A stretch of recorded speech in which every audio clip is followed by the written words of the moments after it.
Born to Achieve. Born to Achieve.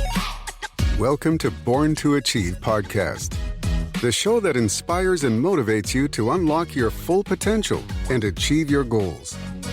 With your host, Warren Andrew Pinder. Let's get started on this week's episode of Born to Achieve. Born to Achieve. I am born to achieve greatness, and so are you. Today on this episode of the Born to Achieve Greatness podcast, we have with us Mr. Scott Mader. Welcome, Scott. Thanks so much for having me. I'm looking forward to chatting today. Great. Today, we want you to help our audience to understand how do they become proficient in living out their dreams, their aspirations, achieving their goals, right? And to explain to them exactly what it is that you bring to the table in such a way to allow them to become, the best person that they possibly can. And I think that's a great way of saying it, the best person that you possibly can. Because I think one important thing to recognize when it talks about living an inspired life or living intentionally or all of these different ways that people talk about it, living out your calling is one of the ways that I put it. It's not really a destination, it's a journey. I don't think we ever really, quote, arrive at, okay, it's it. This is it. This is the final destination. I'm there. Everything's perfect. It's always a journey.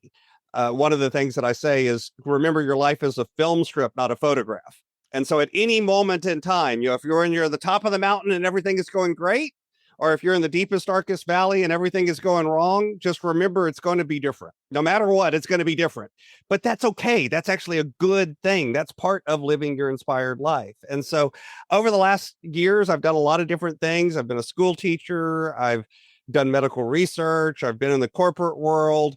And over time, I discovered that a lot of my giftings, mine, were around helping other people kind of discover their giftings and then get out of their own way so they could do that. And so I've become what I call a stewardship coach.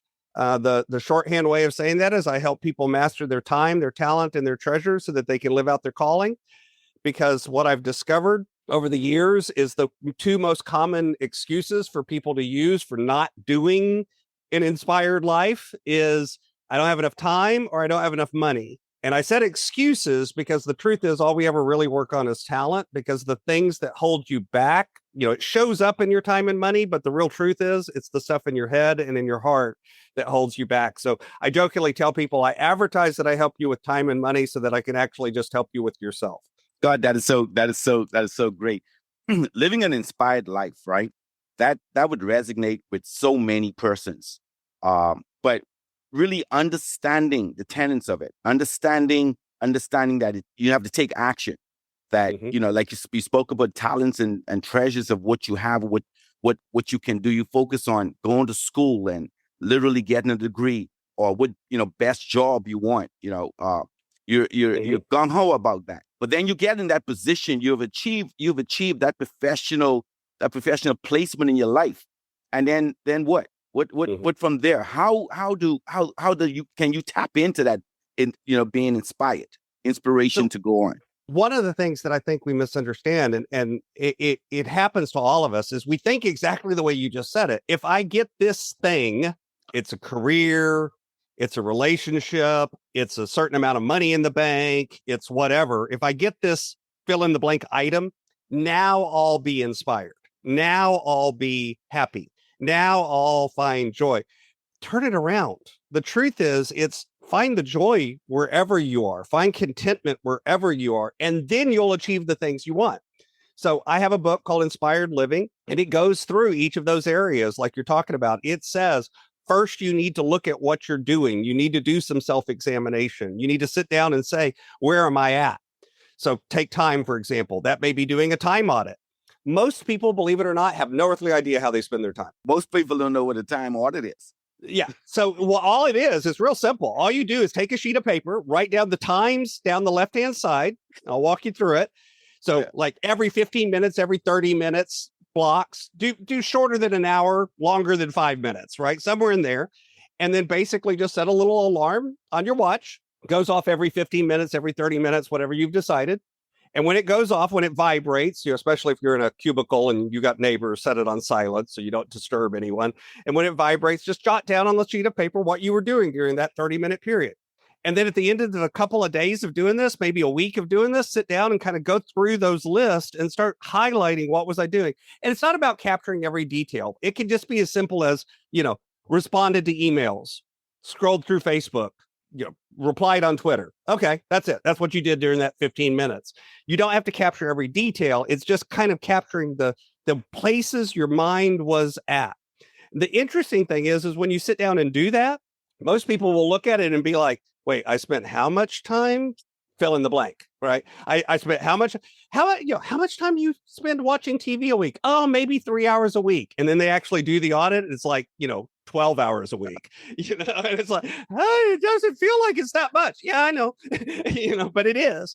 And it's really about knowing what's happening, because the first step to changing anything is awareness. If you don't know there's a problem, you can't fix a problem, That is so true. And usually, instead of living intentionally and saying, here's what's most important to me, here's where I want to spend my time, or here's where I want to spend my money, you sit down and you go, it just kind of happens. We built up habits. We built up routines. And it's not that habits are bad. Habits aren't bad or good. They just are. But an unexamined habit means that you have no decision. You have no power. You have no choice to go, hey, this is a good habit. I want to keep it. This habit's not serving me well. I want to change it. I want to get rid of it. And again, that's an example of doing it in time. You can do the exact same thing in money. It's just as simple as tracking your expenses. And maybe it's just even in one category. I'll give you a hint. Start with eating out. 90% of people that I work with, they're spending way more eating out than they think they are. So just track what you're spending for a month and look back at it. And it's that awareness already by itself helps you start going, maybe today I won't stop and buy that pizza on the way home. Maybe I'll go home and cook.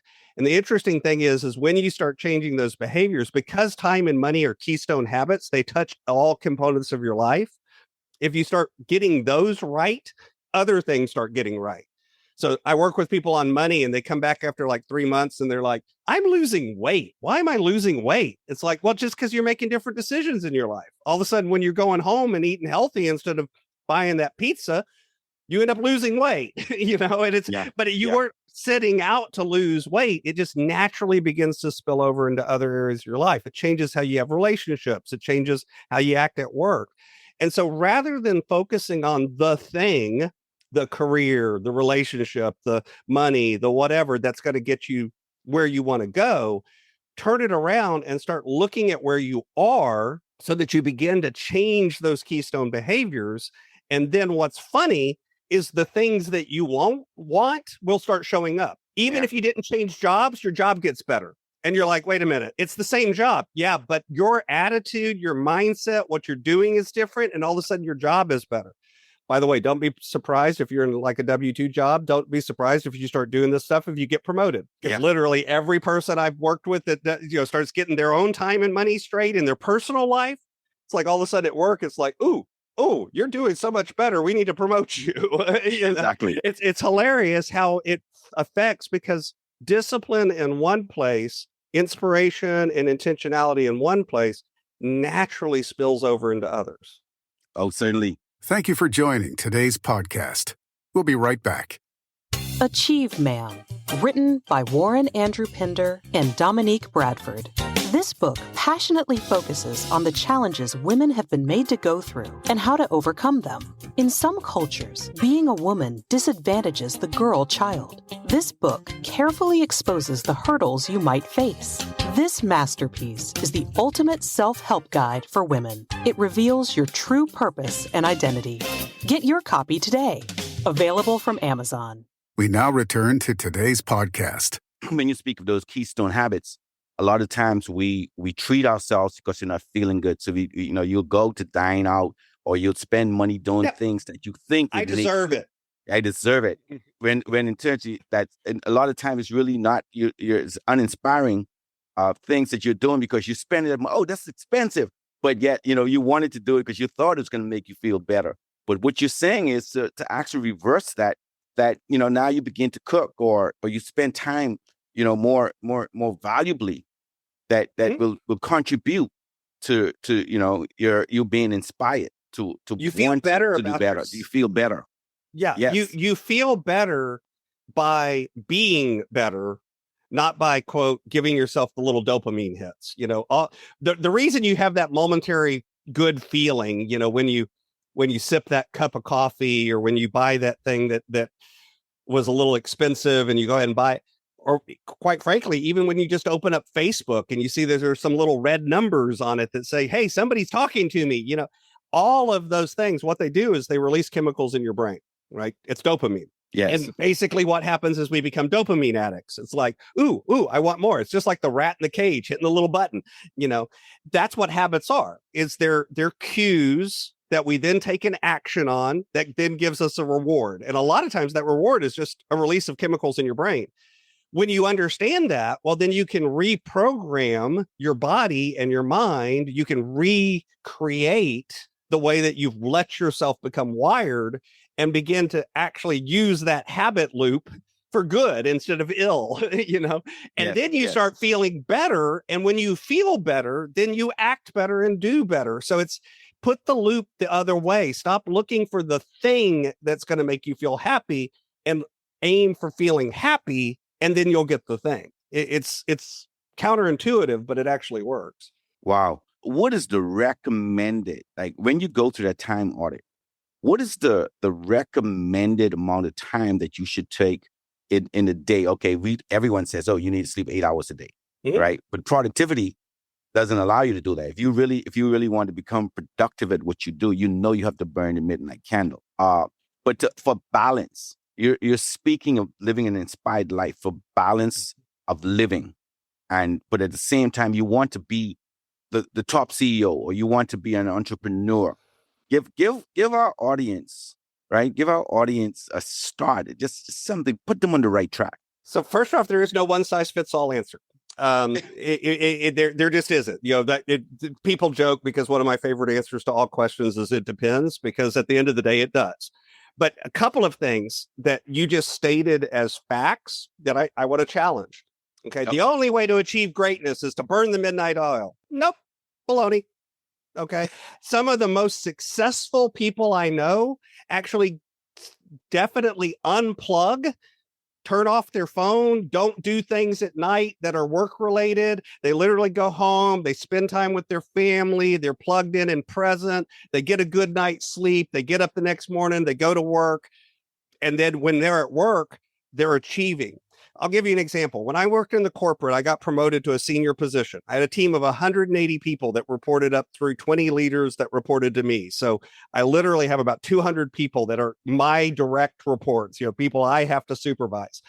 And that position, everyone else that was in that position was working 80-hour work weeks. And when I first started, I was working an 80-hour work week.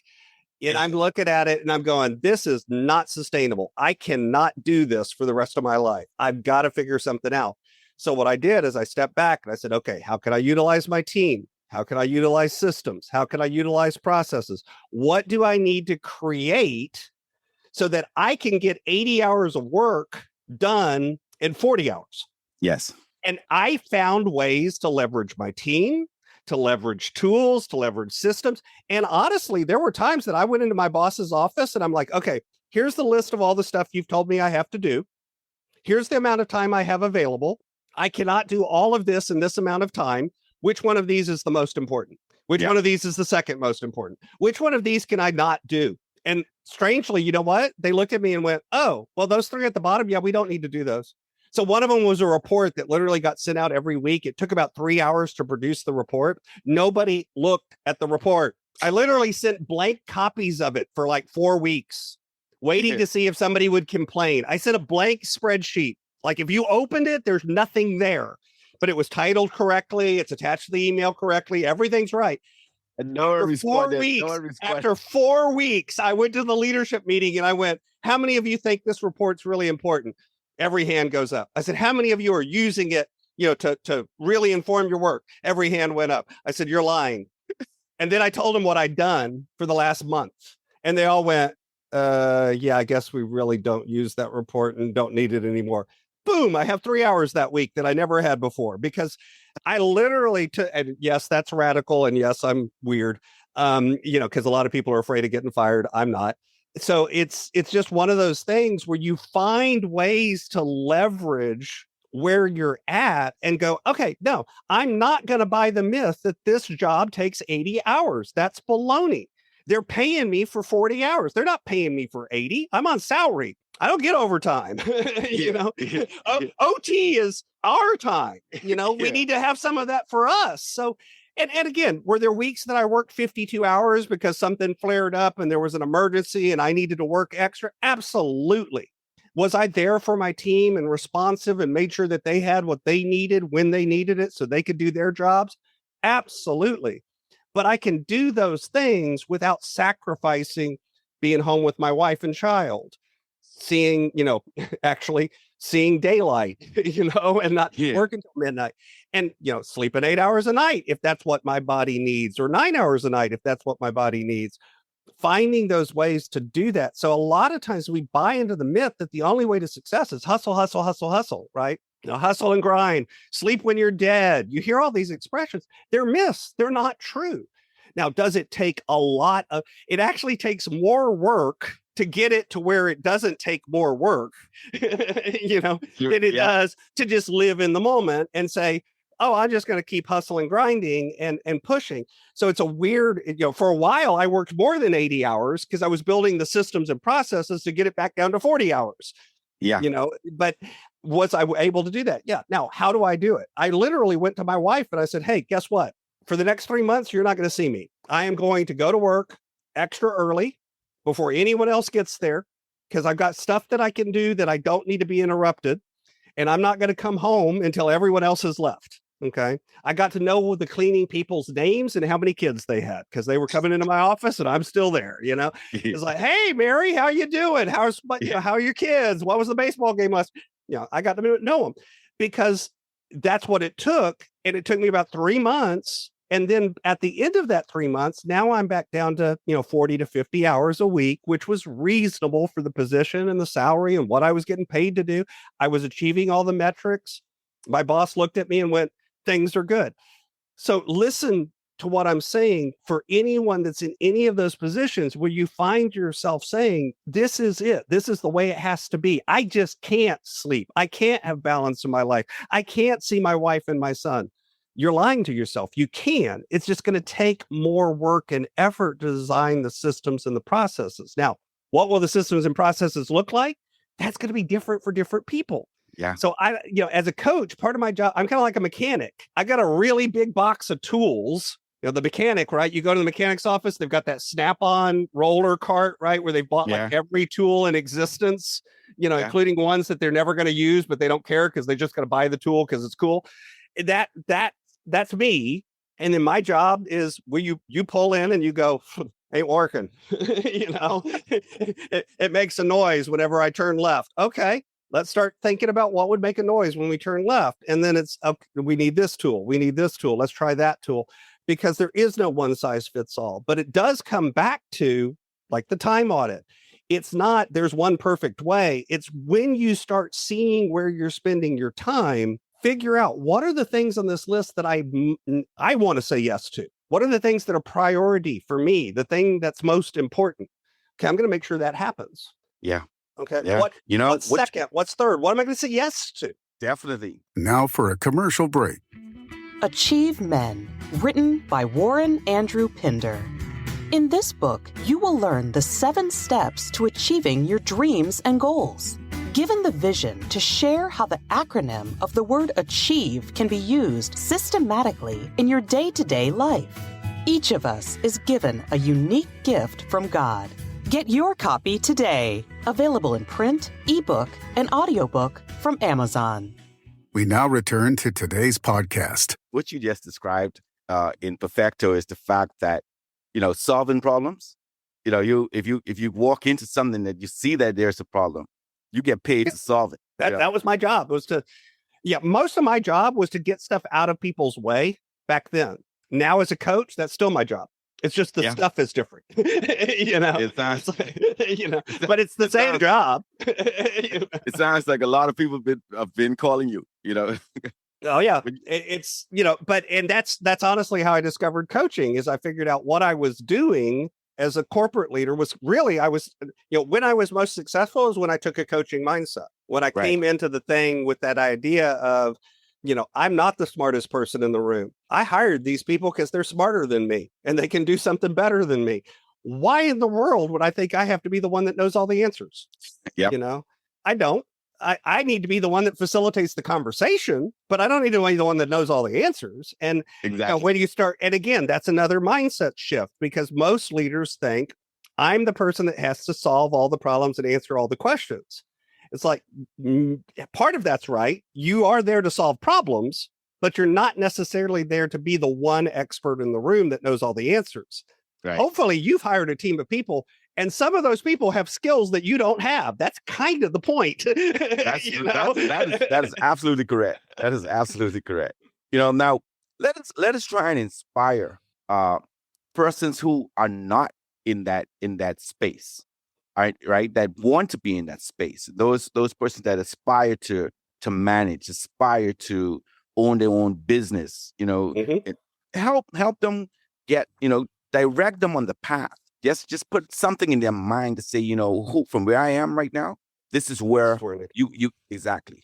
Yeah. And a lot of the folks that I work with are people that want to be entrepreneurs. They're transitioning from a corporate job, just like I did. I left a corporate job. I went into an entrepreneurial space. And, and I will tell you, if you do it wrong, it's a nightmare because all you do is create a worse job that you get paid less. The number of people that create a job for themselves as an entrepreneur, they make less money, they have less time. It's like, yay, I'm free. It's like, no, you're not, so let's do it the right way. So first off is to figure out, what are you designed to do? What are the things that come naturally to you? And guess what, folks? You don't know. Okay. I almost can promise you don't know. Because literally they're the things that other people go, man, Warren, you're really good at this. And you go, oh, no, man, anyone can do that. No, anyone can't do that. That's why everyone thinks you're good at it. Okay. Yeah. But we're blind to our own thing. So here's a couple of exercises you can use to start kind of painting that picture of where am I at and where do I want to go? So one of them is a backwards looking exercise. The other one's a forward looking exercise. So I'll walk you through them real quick. If you want to look backwards, what I suggest is take out a few sheets of paper, divide it into 3 columns. So you got a left-hand side, middle, right-hand side. You can do this on a computer. You can do this by hand. Doesn't matter. Spend some time with it. This is one of those things where you can take a couple of days with it. You can spend plenty of time with it. It isn't something to do quick. Down the left-hand side, just begin to brainstorm all of the stuff you've done in your life. Notice I did not say all of the stuff you've been paid to do in your life. I just said stuff you've done. Okay.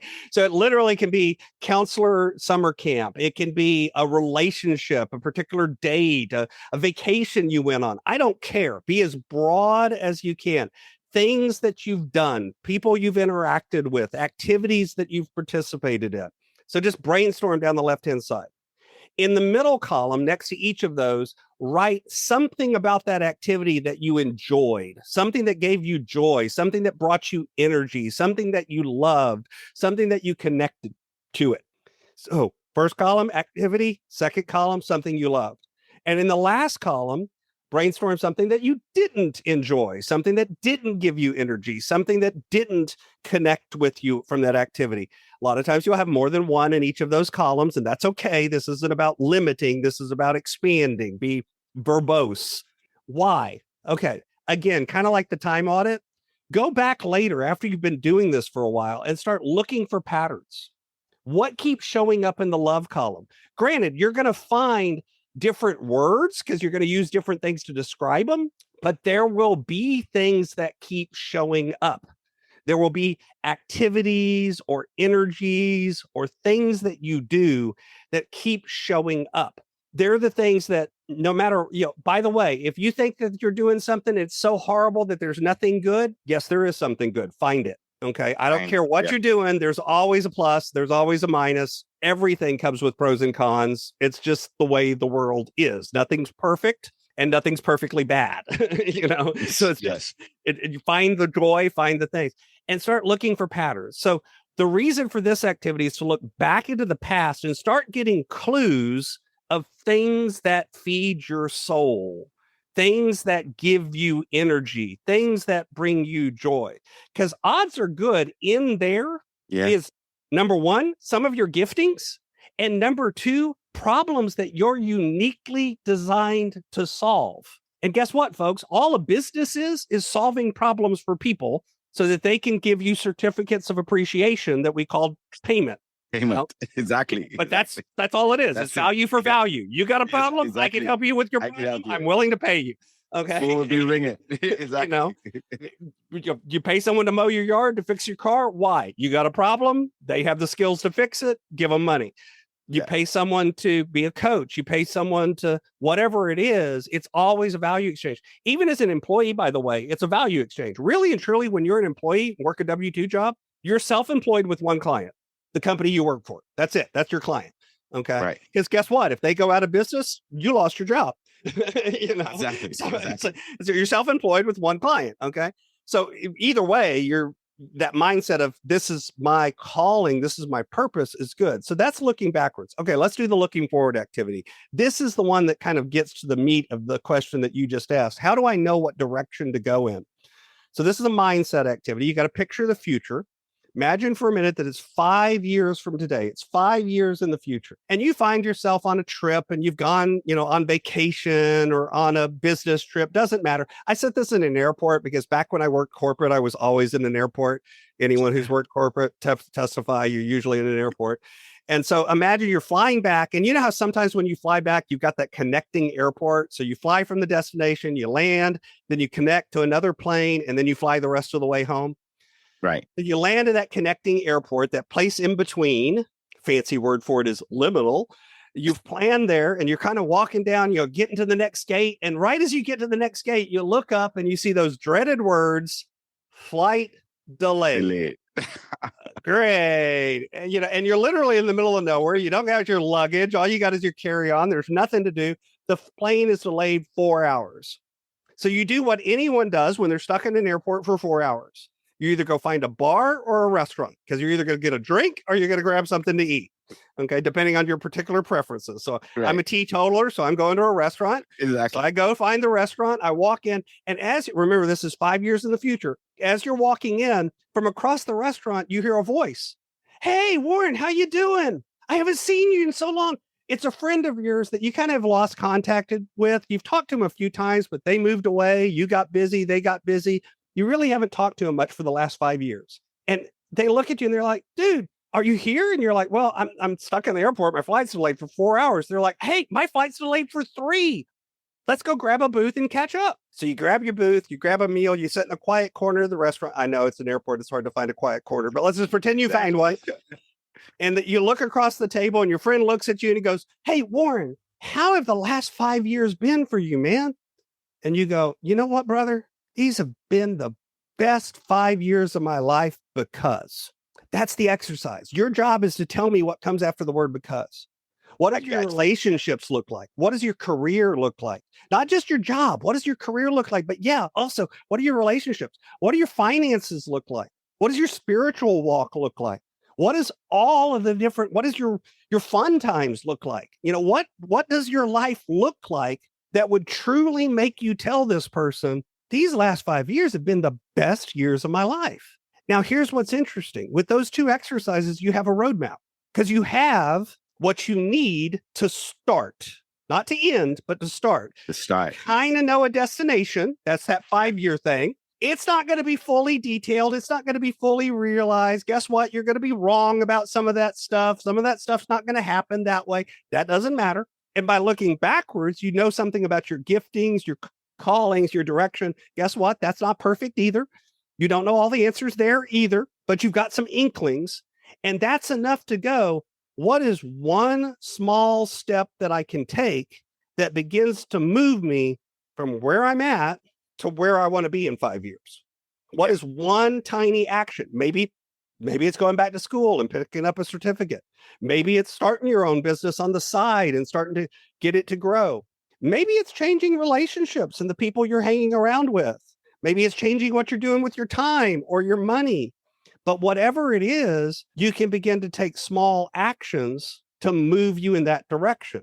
Now, again, hold this with an open hand. Realize it's not going to shake out exactly the way you thought. Okay. Exactly. That's okay. Because through the journey, you begin to get feedback and you begin to adjust. Think of it as it's like GPS, right? You put in the destination, you're like, I'm going to drive from here to there. The route shows up. And then sometimes what happens? In the middle of the trip, the little GPS goes on recommending to change the route, recalculating. Oh, there's traffic ahead. Go that way. Same thing's going to happen on your life journey. So you're going to recalculate and reroute and change things. That's okay. That doesn't mean the trip is bad. In fact, sometimes it makes the trip better. Exactly. Yes. That's that journey that you described, living an inspired life. I liken it to saying that, solving problems, you hear the phone ring that brings, that makes the cash register sing, so it's that what you're trying, you want to hear, right to ching, ching. That's what it's all about. So, but that should inspire, man. Scott, you have given some dynamic, that information that leaves us all with food for thought.